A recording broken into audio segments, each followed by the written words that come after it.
হেদায়েত কেন হারিয়ে যায়? আল্লাহ তাআলা কেবল তার বাছাইকৃত বান্দাদেরই হেদায়েত দান করেন। হেদায়েত আল্লাহ তাআলার অনুগ্রহ। হেদায়েত পাওয়ার পর তা ধরে রাখা আমাদের দায়িত্ব।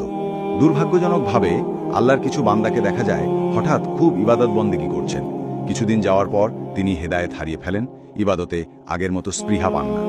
এর উল্লেখযোগ্য কিছু কারণ নিম্নরূপ। ১. ফিতনা। হেদায়েত পেলেই কারো জান্নাত নিশ্চিত নয়। হেদায়েত প্রাপ্তকে আল্লাহ তাআলা বিভিন্নভাবে পরীক্ষা করেন। নানা রকম ফিতনা তার সামনে আসে। এর মধ্যে সবচেয়ে বেশি ফিতনা হলো বিপরীত লিঙ্গের ফিতনা। এসব ফিতনা থেকে বাঁচতে চোখের হিফাজত করা ও ফিতনায় পড়লে আল্লাহ দেওয়া শিক্ষার অনুযায়ী আচরণ করা জরুরি। ২. দিনদারদের সান্নিধ্যে না থাকা।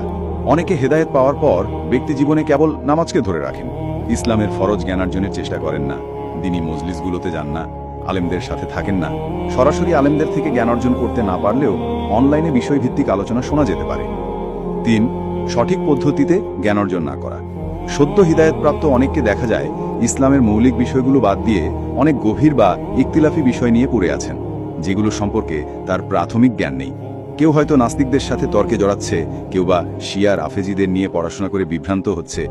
অথচ প্রত্যেকের জন্য জরুরি হলো দ্বীনের মৌলিক বিষয় যেমন ঈমান, আকীদা, সালাত, পবিত্রতা, কোরআন, হাদিস, আখলাক ইত্যাদি বিষয়ে জ্ঞান অর্জন করা।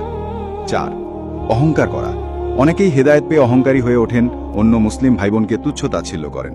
পোশাক, চলাফেরা, গুনাহ কিংবা ইবাদতের দৈন্যতা নিয়ে তাদের সমালোচনা করেন, খাটো চোখে দেখেন, জাহান্নামী বলে কটাক্ষ করেন।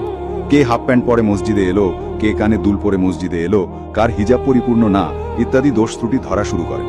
এতেও হেদায়েত হারিয়ে যায়। ৫. দুয়া না করা। অনেকেই ভাবেন হেদায়েত চিরস্থায়ী, কিন্তু আল্লাহ তাআলা পবিত্র কোরআনে দুয়া শিখিয়েছেন, রাব্বানা লা তুজিগ কুলুবানা বাদা ইজ হাদাইতানা ওয়া হাবলানা মিন লাদুনকা রাহমাতান ইন্নাকা আনতাল ওয়াহাব।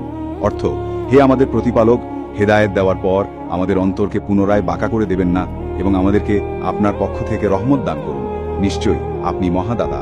সূরা আলী ইমরান আয়াত ৮। নবীজি সাল্লাল্লাহু আলাইহি সাল্লামও হেদায়েত ধরে রাখার জন্য অনেক দোয়া করতেন, যেমন ইয়া মুকাল্লিবুল কুলুব সাব্বিত কালবি আলা দীনিক।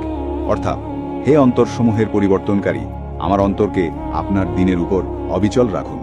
সুতরাং হেদায়েত ধরে রাখতে অধিক পরিমাণে দোয়া করা জরুরি। ৬. নিয়মিত তওবা ইস্তিগফার না করা। মানুষ হিসেবে নিজের অজান্তেই আমাদের অনেক গুনাহ হয়ে যায়। এসব গুনাহ থেকে বাঁচতে ও নিজের হেদায়েতকে নবায়ন করতে নিয়মিত তওবা ইস্তিগফার করা জরুরি। গুনাহের জন্য নিয়মিত ক্ষমা প্রার্থনা না করলে গুনাহ জমতে জমতে মানুষ একসময় হেদায়েত থেকে ছিটকে পড়ে। হারিকেনের মৃদু আলোককে যেমন বাতাস থেকে রক্ষা করতে হয়, চিমনির ভিতর অনেক যত্নে আগলে রাখতে হয়, তেমনি হেদায়েত ধরে রাখতেও এর যত্ন ও পরিচর্যা করা